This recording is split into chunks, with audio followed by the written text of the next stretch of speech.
अब हमारे पास sine 2 theta sine theta minus का cos 2 theta cos theta is equal to sec theta कि मुझे क्या करना है, इक्वल करना है। तो मैं किस तरह से इक्वल करूँगा, मैंने यहाँ पे ले ली लेफ़्ट हैंड साइड। जैसे मैंने यहाँ पे लेफ्ट हैंड साइड ली, सबसे पहले मैं इन दोनों का एलसीएम लूँगा। आपको एलसीएम लेनी, एलसीएम क्या आएगा इन दोनों का, साइन और कॉस ही आएगा। साइन थीटा और क्या आएगा, कॉस थीटा आएगा। यहाँ पे कॉस थीटा ही कम है तो ऊपर जाके मल्टीप्लाई हो जाएगा कॉस थीटा, तो यहाँ पर आ जाएगा साइन 2 थीटा और कॉस थीटा माइनस।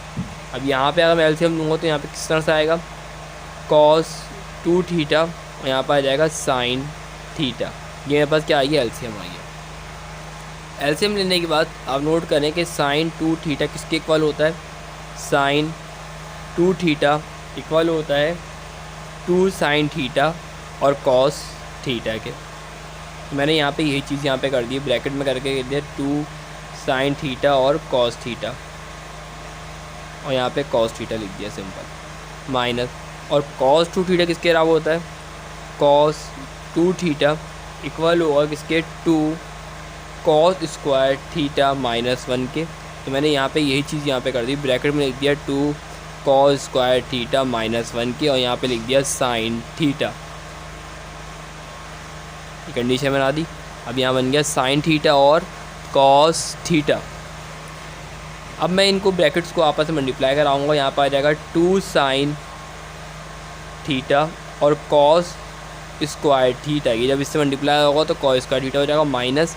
अब साइन जो है इससे ही मल्टीप्लाई होगा और 1 से ही मल्टीप्लाई होगा, तो यहाँ पर आ जाएगा 2 कॉस स्क्वायर थीटा और साइन थीटा। यहाँ पर आ जाएगा माइनस साइन थीटा। ये चीज़ यहाँ बन जाएगी। अब यहाँ पे जैसी ये कंडीशन बनेगी, सॉरी यहाँ प्लस आ जाएगा ना, ये माइनस दोनों पे अप्लाई होगा ना, तो यहाँ प्लस आ जाएगा और डिवाइड कर दूँगा किससे, साइन थीटा और कॉस थीटा से। आप नोट कीजिएगा यहाँ पे 2 sine theta cos theta minus का 2 cos square theta sine theta, ये दोनों आपस में क्या हो जाएंगे, कैंसिल। यहाँ 0 बचेगा, मतलब साइन थीटा और कॉस थीटा बचेगा। तो यहाँ पे लिखा साइन थीटा और कॉस थीटा सिर्फ यहाँ बच रहा है। यहाँ पे नीचे साइन थीटा कैंसिल हो जाएगा। 1 कॉस थीटा इक्वल होता है किसके, इसके सेक थीटा के। तो ये हमारे पास क्या हो गया, प्रूफ।